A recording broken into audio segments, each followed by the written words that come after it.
2024 का अंक गणित का और आज का नंबर है 7 करोड़। जो इस वक्त आप मेरे पीछे भी नंबर देख रहे हैं। 2024 चुनाव के लिहाज से इस अंक गणित का क्या मतलब है? लोकसभा चुनाव में ये 7 करोड़ का नंबर जो इस वक्त हम आपको दिखा रहे हैं, ये 7 करोड़ का नंबर 2024 के लिए कैसे गेम चेंजर बन सकता है? करीब 60 घंटे बाद बीजेपी के शुक्रिया मोदी भाईजान कैंपेन से इस 7 करोड़ के नंबर का कनेक्शन क्या है? क्या 7 करोड़ का ये नंबर 2024 में बीजेपी के 400 प्लस की गारंटी है? देश और दुनिया की बेहद विश्वसनीय रिसर्च के आधार पर तैयार हमारी इस रिपोर्ट में आपको इन सारे सवालों के जवाब मिल जाएंगे।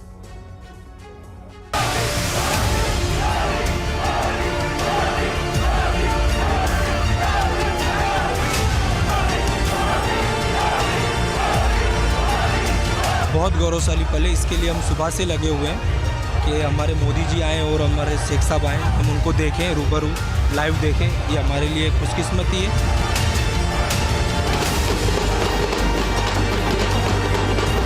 हर हर मोदी घर घर मोदी का नारा, जय श्री राम का नारा लेके अभी सब लोग बहुत अच्छा माहौल बना रहे हैं।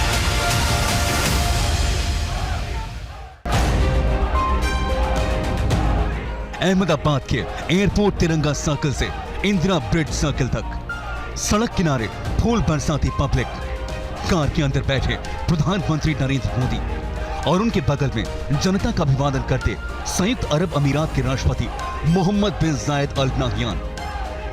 कहने के लिए ये अरब मुल्क के दोस्त के सम्मान में रोड शो है, लेकिन इसके मायने कितने गहरे और दूरगामी हैं, आज के इस शो में हम इस गुत्थी को सुलझाएंगे। क्या आपको मालूम है अहमदाबाद के वाइब्रेंट गुजरात समिट का ये इवेंट देश के करीब 14 करोड़ मुस्लिम वोटर्स पर असर डाल सकता है।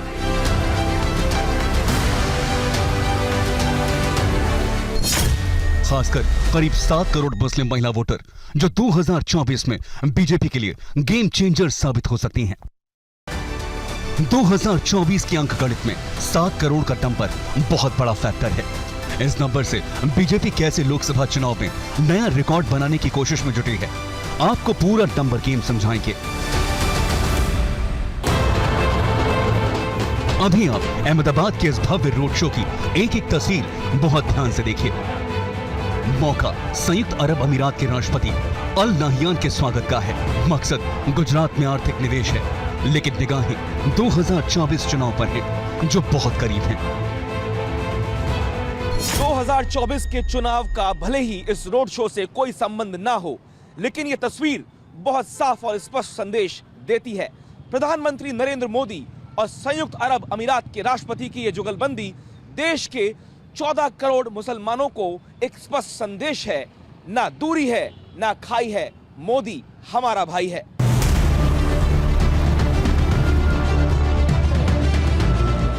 न दूरी है, न खाई है, मोदी हमारा भाई। ये नारा बीजेपी का है, जिसके लाख जतन के बावजूद मुस्लिम वोट का प्रतिशत 2 अंकों में भी नहीं पहुंच सका है। ऐसे में बीजेपी की कोशिश अब की बार मोदी के नाम, काम और सबका साथ, सबका विकास और सबका विश्वास के जरिए ज्यादा से ज्यादा मुस्लिम मतदाताओं को अपने पाले में करने की है। इसके लिए बीजेपी 12 जनवरी से उत्तर प्रदेश में शुक्रिया मोदी भाईजान कैंपेन शुरू करने जा रही है। न दूरी है, न खाई है, मोदी हमारा भाई है के नारे के साथ बीजेपी की कोशिश मुस्लिम महिलाओं को पार्टी से जोड़ना है। इस प्रचार अभियान में बीजेपी यूपी के सभी 75 जिलों को कवर करेगी। बीजेपी का टारगेट हर जिले से कम 1000 मुस्लिम महिला लाभार्थियों को पार्टी से जोड़ना है। इस तरह से पूरे यूपी में बीजेपी का लक्ष्य 75,000 मुस्लिम महिलाओं को जोड़ना है, ताकि महिलाएं खुद भी और दूसरी महिलाओं को भी 2024 में बीजेपी का वोटर बना सके। सेकुलर सियासी सूरमा मैं कभी कभी कहता हूं, उनका जो एक बहुत ही पुराना कैंपेन रहा है बीजेपी के खिलाफ, उस कैंपेन को डिमोलिश करते हुए, उस कैंपेन को ध्वस्त करते हुए श्री नरेंद्र मोदी जी की सरकार ने माइनॉरिटीज़ के बीच में भी विकास और विश्वास का माहौल, ज़बरदस्त माहौल बनाया।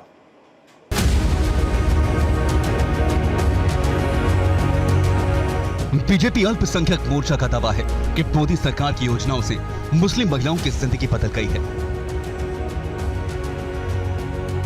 3 तलाक के खिलाफ कानून, उज्ज्वला योजना, आयुष्मान भारत योजना, शादी शगुन योजना और बगैर महरम यानी करीबी रिश्तेदार के भी हज यात्रा जैसी योजनाओं से मुस्लिम महिलाओं की जिंदगी में वो बदलाव आया है जो आजाद हिंदुस्तान के 75 साल में पहली बार हुआ है। आप कहिए 3 तलाक की बात कहिए, आप बिना महरम के हज करने की बात कहिए, आप उनकी पढ़ाई लिखाई को लेकर बात कहिए, या और भी जितने भी मुद्दे हैं जिनको वो कहते हैं यूसीसी के अंडर में आकर के वो सब सोचेंगे, तो इस पर आप बताइए कि हम मुसलमान बहनें क्या मोदी जी के सिवा किसी और के बारे में सोच सकते हैं? बिल्कुल भी नहीं सोच सकते हैं। मोदी जी हमारे भाई वाला हक अदा कर रहे हैं, वो हमारे भाईजान जैसे।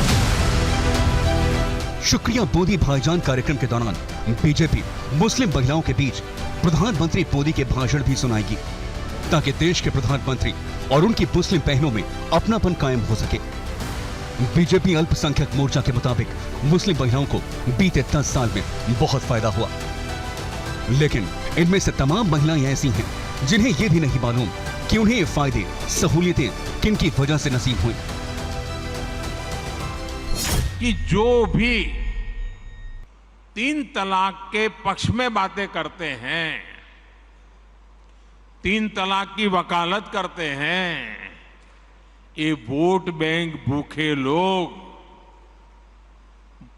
मुस्लिम बेटियों के साथ बहुत बड़ा अन्याय कर रहे हैं। 3 तलाक से सिर्फ बेटियों को ही अन्याय होता है इतना नहीं, पूरे परिवार तबाह हो जाते हैं। देश की 543 लोकसभा सीटों में मुस्लिमों की असर वाली कितनी सीटें हैं आपको आगे दिखाएंगे। आपको पिछले चुनाव में मुस्लिम वोट का पैटर्न भी बताएंगे। अभी आप यूपी के अंकगणित पर गौर कीजिए। बीजेपी नेताओं के मुताबिक यूपी की कुल आबादी में करीब 8% मुस्लिम महिलाएं हैं, यानी यूपी के मौजूदा 24 करोड़ आबादी में मुस्लिम महिलाएं करीब 2 करोड़ हैं। इस तरह से यूपी में मुस्लिम महिला वोटर्स की तादाद करीब 1 करोड़ 34 लाख होने का अनुमान है।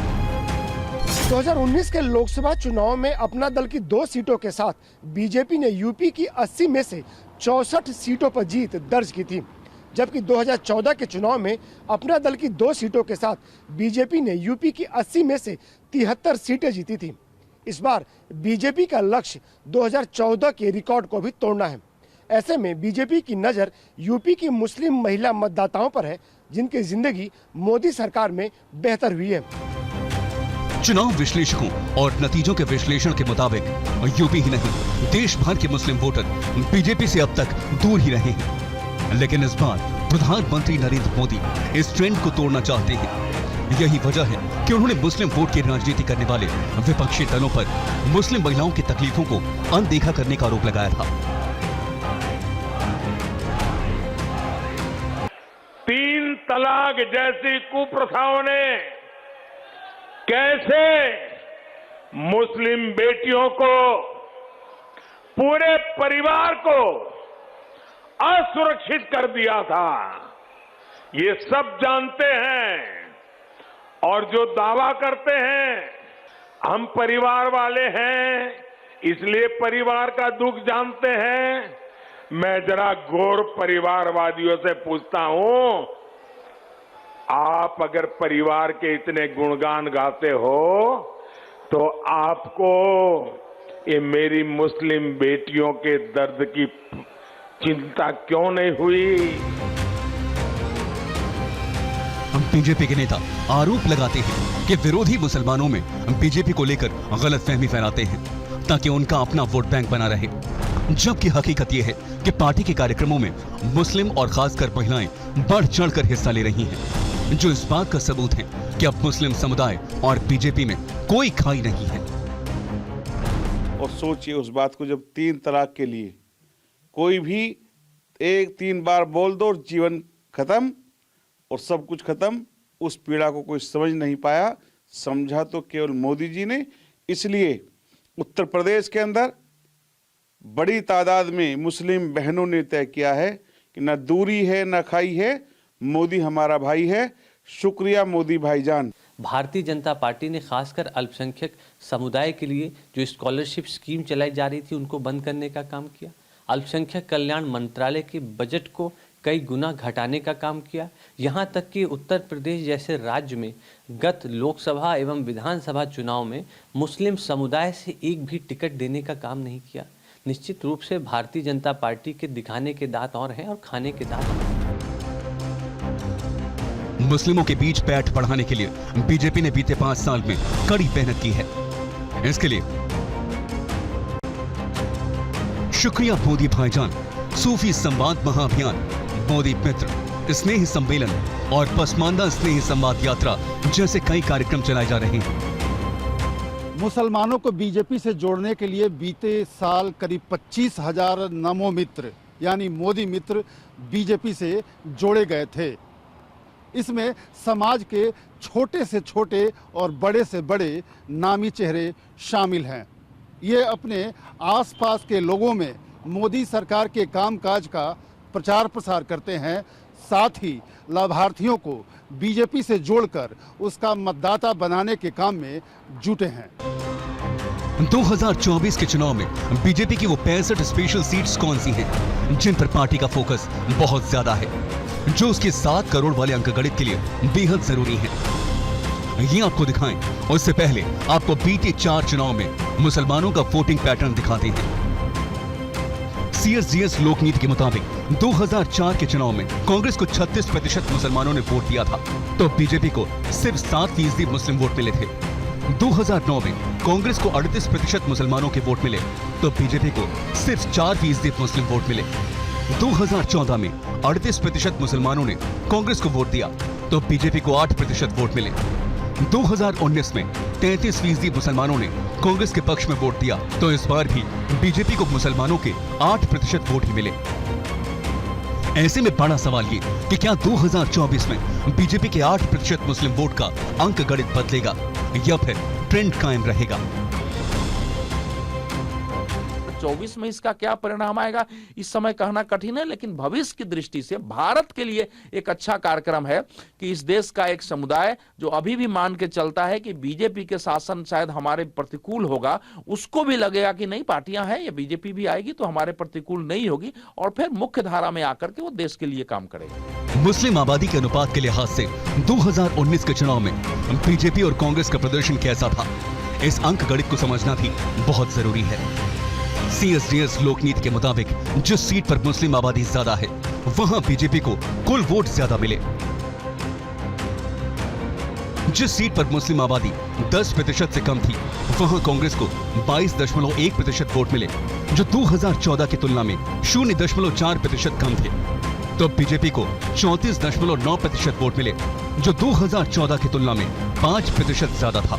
जिस सीट पर मुस्लिम आबादी 10 से 19% थी वहां कांग्रेस को 16.5% वोट मिले, जो 2014 के मुकाबले 0.5% कम थे। तो बीजेपी को 39.2% वोट मिले, जो 2014 के मुकाबले 5.3% ज्यादा थे। जिस सीट पर मुस्लिम आबादी 20 से 40% थी वहां कांग्रेस को 16.2% वोट मिले, जो 2014 से 16% ज्यादा थे। तो बीजेपी को 43.8% वोट मिले, जो 2014 से 8.1% ज्यादा थे। 2019 के चुनाव में 38% वोट शेयर के साथ बीजेपी ने रिकॉर्ड 303 सीटों पर जीत दर्ज की थी। लेकिन गौर करने वाली बात यह है कि इनमें से एक भी मुस्लिम सांसद नहीं था। लोकसभा में इस वक्त बीजेपी का कोई भी मुस्लिम सांसद नहीं है। केंद्र सरकार में कोई भी मुस्लिम मंत्री नहीं है। मुख्तार अब्बास नकवी केंद्र सरकार में आखिरी मुस्लिम मंत्री थे। ऐसे में विपक्षी दल इसी बात की दुहाई देकर बीजेपी पर मुस्लिम विरोधी होने का आरोप लगाते हैं।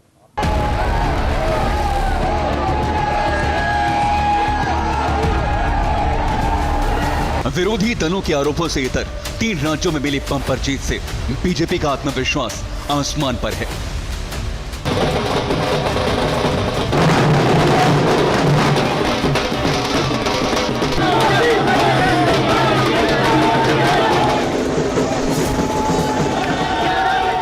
2024 में बीजेपी का टारगेट 51% वोट का है, जो पिछली बार मिले वोट से 13% ज्यादा है।